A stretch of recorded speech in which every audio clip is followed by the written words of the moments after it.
नमस्ते दोस्तों, स्टोरी ही स्टोरी में आपका स्वागत है। स्टोरी ही स्टोरी में आज हम लेके आए हैं एक गांव की कहानी, जिसमें एक महान साधु रहा करते थे।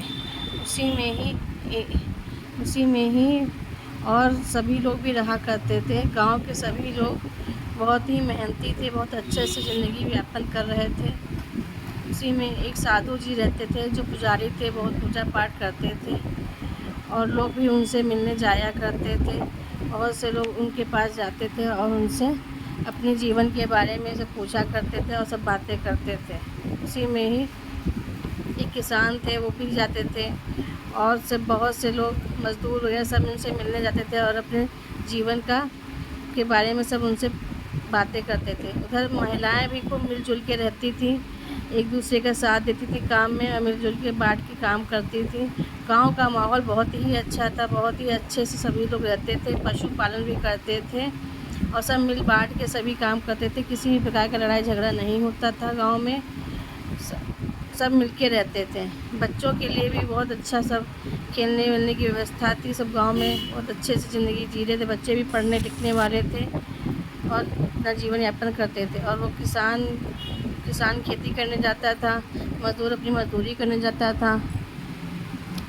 इसी तरीके से गांव के सभी लोग अपना अपना कार्य में लगे रहते थे। एक दिन खेत में बहुत ज़्यादा पहाड़ टूट टूट के गिरने लगे और खेती ख़राब हो गई, तो सब मज़दूर बहुत परेशान हो गए। तो सब गए अपने बाबा जी के पास, कहा कि बाबा जी, सलाह किया कहाँ जाए। फिर सबने कहा चलो बाबा जी के पास चलो, उन्हीं से सब राय लेते हैं चल के क्या करना है। तो बाबा जी के पास गए, साधु के पास। तो साधु जी ने कहा कि मैं रात भर साधना करूँगा और सुबह मैं बताऊँगा। सुबह वो उठ के आए तो उन्होंने सरपंच से कहा कि है ना, एक मंदिर जो पत्थर गिरे उनका मंदिर बनवाइए। उस मंदिर से में ही जब तक स्थापना होगी तभी ये इस घर यहाँ की आपदाएँ ख़त्म होंगी। बहुत पानी बरस रहा था, बहुत ही आंधी पानी आ गया था। तो फिर सब ने टीले पे वो पत्थर तक जो गिर गए थे आके, उनको सबको इकट्ठा किया और टीले पर जाके सब कार्य शुरू किया गया। तो उसमें सभी मज़दूर सब जुट के मेहनत ज़रूर लगी, लेकिन आगे जाके वो टीले पे जाके मज़दूरों ने मंदिर की स्थापना की और उसी के आसपास अपना मकान वगैरह भी बनवाए। तो उसी टीले पे जाके अपने मज़दूर अपने पशुओं को भी लेके वहीं खेती बाती करने लगे और अच्छे से फिर से जीवन यापन करने लगे। यही गांव में एक अच्छे बाबा साधु होने की वजह से एक ख़राब हो गया था जो गांव, उसको फिर से जीने का मौका मिल गया और सभी लोग फिर से अच्छे से ज़िंदगी जीने लगे।